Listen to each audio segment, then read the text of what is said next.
So, there has been a terrible earthquake in Banana City, and we're expecting a number of patients coming in, and they're likely to be injured. So we're going to go through a few steps on how to deal with our injured banana patients. Now, note that the physiology of a banana is subtly different to that of a human. So some of the steps might be a little different to those taken during human medicine. So keep that in mind.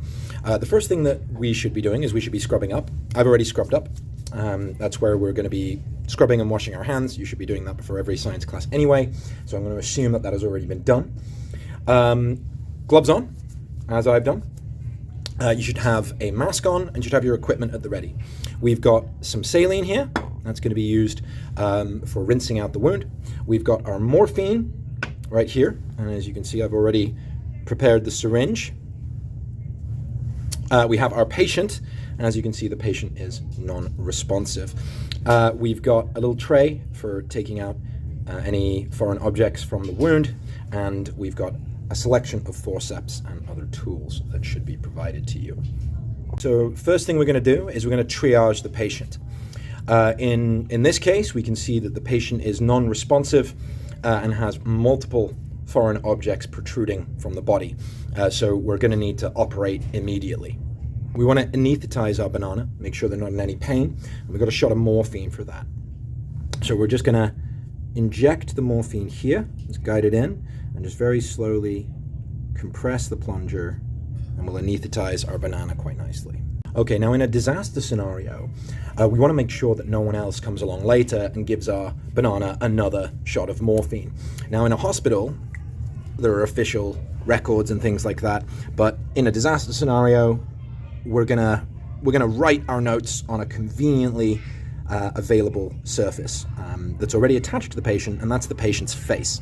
So we're gonna write M for morphine, and then we're gonna write the time.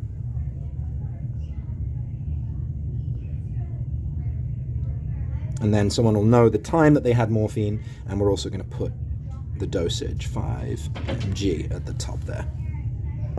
Right, now we need to remove the foreign objects from the wound.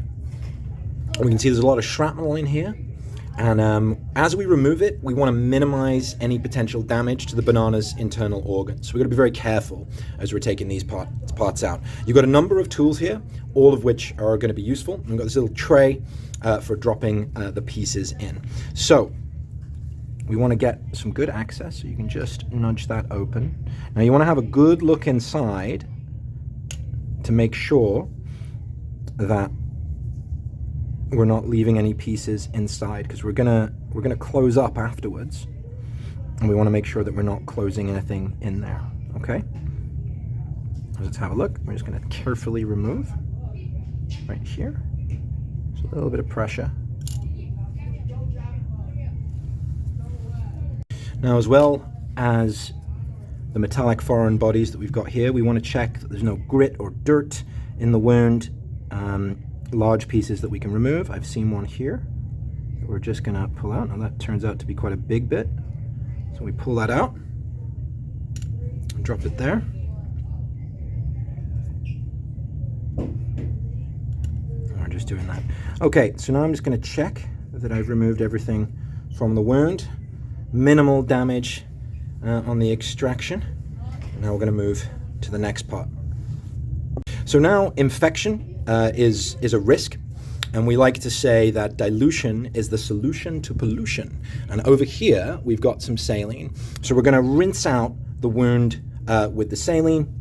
Now in a real surgical suite this would be done a little bit differently, but we can pump that out, and this will also help any additional pieces of dirt that are in there come to the surface, so that we can remove them if we need to. But it seems like this wound is particularly clean, and we're just going to do this a little bit and clean out the wound, get rid of any dirt that's in there.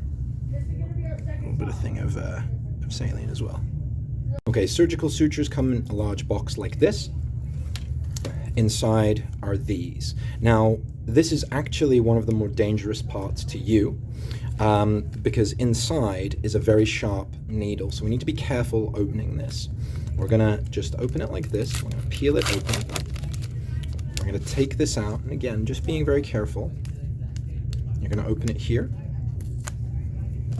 Put that down there. And then inside is this. Reach in with your fingers. You've got smaller fingers than me, so you should be fine. And then you've got this. Now, you need to very carefully open this up. And there we go. Now, this doesn't look like much, but it's actually more likely to injure you than a scalpel because it's very sharp. It is designed for piercing human skin. So we're going to be very, very careful with this moving forward. Now you can pull it out, and you've got your surgical thread there. Now we're going to move on to the next bit, and we're going to close up the wound. Okay, so we've got our suture needle out. Now I've gotten a really big one so that you can see what I'm doing. Yours may be a little smaller than that, and that's okay. Now, like I said before, you need to be careful with these. It's very tempting to want to use your fingers on them, but I would like you to use the tweezers wherever possible, okay? So the first thing we'll do is we're going to put it through the wound like this. And I'm going to hook it round and just bring it out on the other side. So use the tweezers to just pull it through. Okay? Now you do need to be careful here, and this is why we're not using our fingers, because if your finger's there, you'll stab yourself in the finger, which would be suboptimal. So I've gone through and I've come out on the other side, and it should look like that to begin with. Now I'm going to pull the whole thing through. Now you need to be very careful of anybody that's beside you and of yourself and of anybody who might be looking over your shoulder at this moment. So I've got it here and I'm just carefully pulling it through. Now like I said, you're going to be very careful, just like you would if you were sewing, that you're not going to stab yourself or anybody else with the needle. Lots of paperwork if you do that. I'd rather not do it. Okay, we're going to pull it through until it looks a little bit like this. Okay, this is where it gets a little bit tricky. What we're going to do is we're going to take this bit here and we're going to put it across like that. And then we're going to loop around twice. Then we're going to reach through. We're going to grab the other side. And we're going to try and pull it through like that. You might want to guide it. I know that it is tempting, especially at this point, to use your fingers, but try and avoid that unless, because as the needle gets closer, that will get a little bit tougher. So now I've got it like this, and I can just draw it close. It doesn't need to be perfect, but it should look a little bit like that. Okay, now we're gonna go at it from the other side and just make it nice and secure. Okay, so I'm going around, I'm reaching through, and I'm pulling tight. And there we go, not too tight, because on a real wound, if it's too tight, you get a little bit of necrosis around it. You want there to be a blood flow or banana fluid flow to the surrounding tissue here. So tight enough that it's secure, but not so tight that you're pulling through the skin or tightening it too much. So it's just one more time and then we're done with this one. So grabbing through, just like before, tighten our little shoelace, and there we go. As I say, it doesn't matter if it's not perfect. What we're going to do now is we're going to get our scissors here, and we're just going to carefully snip. And there we go. Okay, so we're continuing to just work our way up the banana, suturing the wound.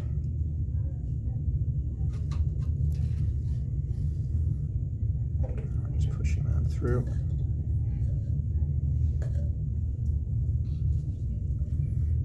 Note that I'm being careful not to get any of the banana's bodily fluids on me.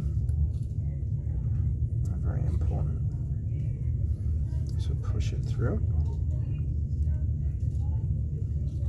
Okay. We want enough tail to work with, but not so much that we're wasting our sutures, because as you see, they get short quick. So I'm gonna again go over here. I'm actually going to use my scissors to weigh that down a little bit so I can work more easily. These are not the best forceps in the universe, but needs must in our emergency disaster scenario. Okay.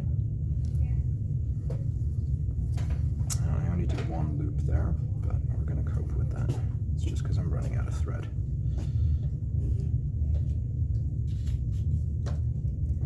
Okay.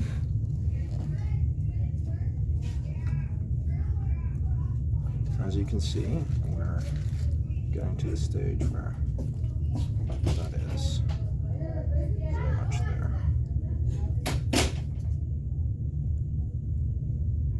There we are. Nice and tightened up. I'm going to try a tiny stitch here at the top with just a little bit of thread, just for practice.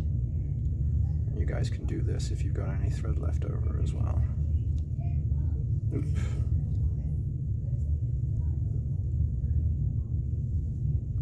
Positioning myself here.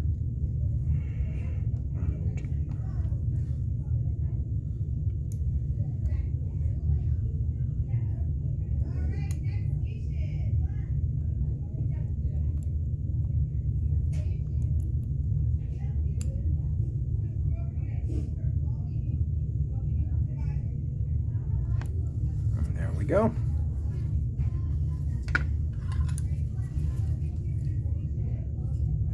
Got to be careful. Now this needs to go in here with any spare bits of thread and your bits of shrapnel and things that you've removed. Now the patient needs to be moved to the recovery ward, which is the trays at the back of the classroom. We're going to reset our surgical suite to the way that it was, because more patients are incoming soon for the next shift of surgeons to deal with after this. So try and make sure that you put your tray as far as possible back to the way it was.